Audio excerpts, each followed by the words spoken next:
Salutations everybody, it is Matty here today. We're going to be talking about Death Stranding. I know there's a lot of hype behind this one. It's Kojima's newest game, and Kojima has a legion of fans that's built up throughout the entire Metal Gear franchise, and now it's a brand new IP. So I understand the excitement, but as I've watched Kojima try to explain this game, and I've seen more and more coverage of it, I've personally felt less and less confident with the product at hand, and this is well after watching 50 minutes of gameplay for Death Stranding. So I'm sharing this video less to be negative, but more so I want to give people a healthy perspective of someone who's on the other side of the fence and isn't a gigantic fan of all of Kojima's work like I think a lot of people are, which is something I respect. Also, I do want to confront right off the bat so people know, I'm not going to be talking about Kojima saying that Death Stranding's setting is worst case scenario, referencing Trump and Brexit. There's a lot of channels that cover politics. This is not one of them. I like to stay away from that stuff because quite honestly, my philosophy behind it is you can get that anywhere else. It's always jammed in our faces, so allow me to present to you a place on the internet where we can step away from all of that. But let's get into how I'm feeling about Death Stranding and some of the surrounding coverage that's led to these emotions. I think it all really begins with Kojima telling us how the first half of the game is going to play out. Here's a direct quote. Some people say it's almost like the movie Alien, where you are gradually finding out what the whole world is about, what you can do and not do. Maybe it gets really fun when you have completed 50% of the game. The player, like in shooters and other genres, goes into the game with a known rule, and you think you know what a game is about. I didn't want to have that feeling. Everyone should start from ground zero, not knowing how to pick up and play the game. What I have shown makes you puzzled, but it will all really make sense when you play the game. Now, this is something that when I saw, I understood what he was trying to say. You know, you're picking up what he's calling a brand new genre of gaming that will remain to be seen, but he's saying that there's going to be a lot of confusion, and your first half of the game is going to be spent learning the mechanics, learning the systems. It's not like a third-person shooter where, for example, you know there's going to be a cover system, you know how aiming's going to work, you know how shooting's going to work, and so everything surrounding that has to be created. He's claiming that from the ground up, this is going to be a whole new experience. Now, a lot of what he talks about when he's covering this game is how you explore the world, how you get from point A to point B, and how tremendously open it is, which I personally found very reminiscent of Legend of Zelda Breath of the Wild. This was a game that really there were no limitations to how you could explore the world, how you could complete missions, and that level of creativity fueled the player to continue to explore and quest, and it made it feel very limitless, and it seems like Kojima's going for that, but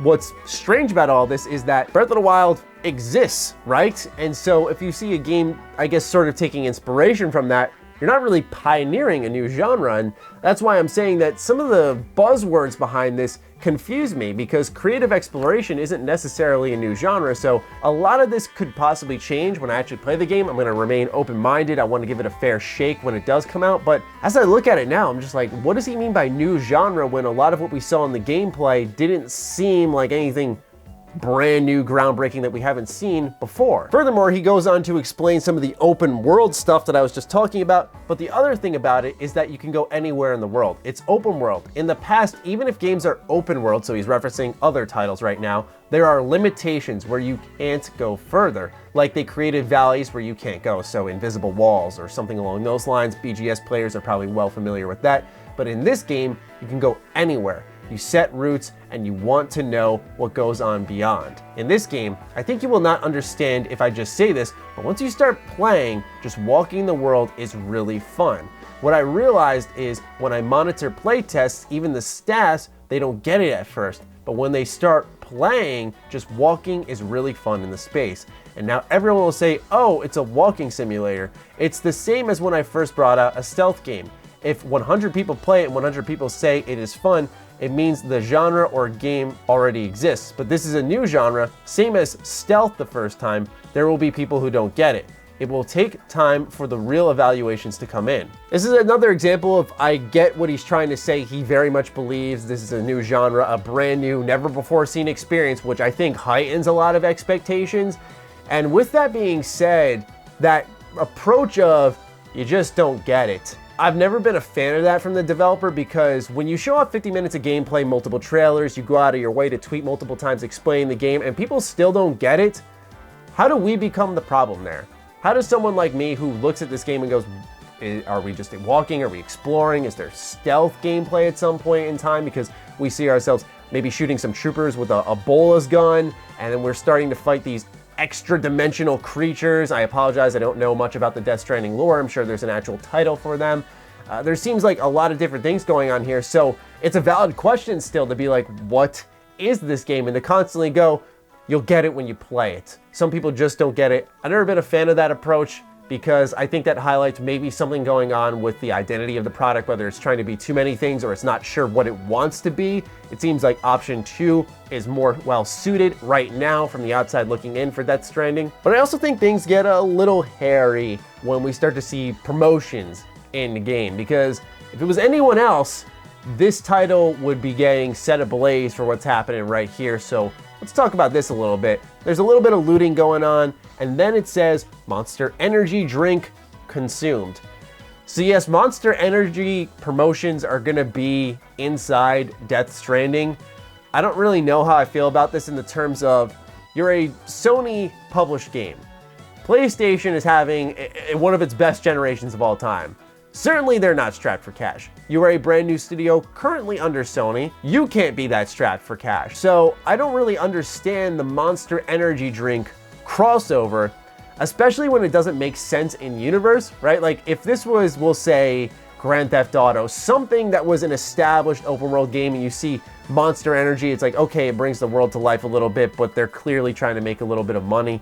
But in Death Stranding, it really doesn't make sense. And what's funny is I see a lot of this stuff getting very little coverage. And I don't think there's a bias there, but I found it very strange because I feel any other game would be getting ripped to shreds. And that's not me expressing a desire for Kojima and Death Stranding to get torn up. Not at all. I just think fair is fair. There should be a little bit of more discussion on Monster Energy being in a Hideo Kojima game, I believe. Lastly, what I want to talk about is the timeline for how this game was made, and we actually have a timeline sourced from Hideo Kojima. This game was put together very quick, and I think it confirms, in a sense, some of what myself and others are a little nervous about. So let's take a look at this timeline real quick. It says 2015 on December 16th, established Kojima Productions and started recruiting. In the first month of 2016, they started searching for an engine. In April of 2016, making Luden's CG. Then they moved to a new office in May of 2016. June of 2016, they announced their first trailer. In July of 2016, they announced the Kojima Productions trailer. And in fall of 2016, they decided on their engine. Now, obviously, storyboarding, planning, dialogue, interactions, that stuff can be planned outside of the engine, but the game still has to be made. So this game was made in, by the time it launches, if they decided in fall of 2016, just short of or exactly or a little bit more than 3 years. That's a very short development time, especially for Hideo Kojima. And I found this one also a little puzzling because everyone's like, how can you make this great brand new genre so quickly? And people are like, oh man, it looks like a walking simulator. Is the world really that empty? And I started to look at that and then the development timeline and think, maybe it's as empty as we think. And is that to the game's detriment or not? That remains to be seen, because I do think of games like Shadow of the Colossus, a very lonely experience where you are the only person traveling a humongous world. Now, the hook in that game, I believe, is that these boss fights are really puzzles in a sense, and it engages your mind in a very unique way that very few games do. I'm surprised there aren't many spiritual successors for that game, by the way, just a little side note. But when it comes to this one, I think that it can deliver maybe a very lonely experience, something that some of my favorite games of all time, like Fallout 3, did very well, but there's also other gameplay mechanics in there. I don't know how exploring an open world using ladders and taking care of a baby and playing a harmonica and drinking Monster Energy and the occasional stealth gameplay with a Bolas gun and sometimes getting washed away by black water and fighting spiritual creatures. I don't know how that will all work. It seems like a very dynamic world when the gameplay actually gets going, but those moments in between where you are exploring, I just remain a little unsure because it may just be exploring, and I like exploring in games. You guys know that. That's one of my major staple points in reviews for open world RPGs. I like to know of those moments between quests where I'm going to a city. What do I see? Those moments of brevity. How is that? And that could be very good for the game, but if it's consistently that, is that really a good thing?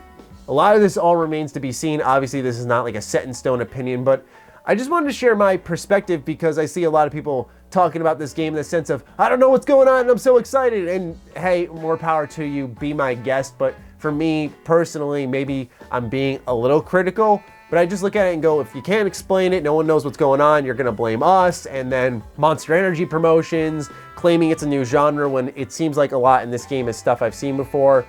I just am going to be very curious how this launches, and I have a strong belief it's going to be very divisive, and I will just leave it at that. You know, I have more thoughts on that, but I'll save it for after the fact because I feel like if I continue going on in that path, it's a little too much assuming, and we don't want to include that here. So, ladies and gentlemen, those are just my thoughts on Death Stranding currently. I'd love to hear your thoughts. I'll be trying to review this title. I don't think this video will gain me any favors in getting a review copy, but we'll still try. I'd love to hear from you guys though, so fire away in the comments down below. Other than that, follow me on Twitter, follow me on Instagram. Those links are in the description down below, along with my Patreon. Do consider supporting that as it fuels all the content I create here. Stay sexy, stay active. I love you all. Peace.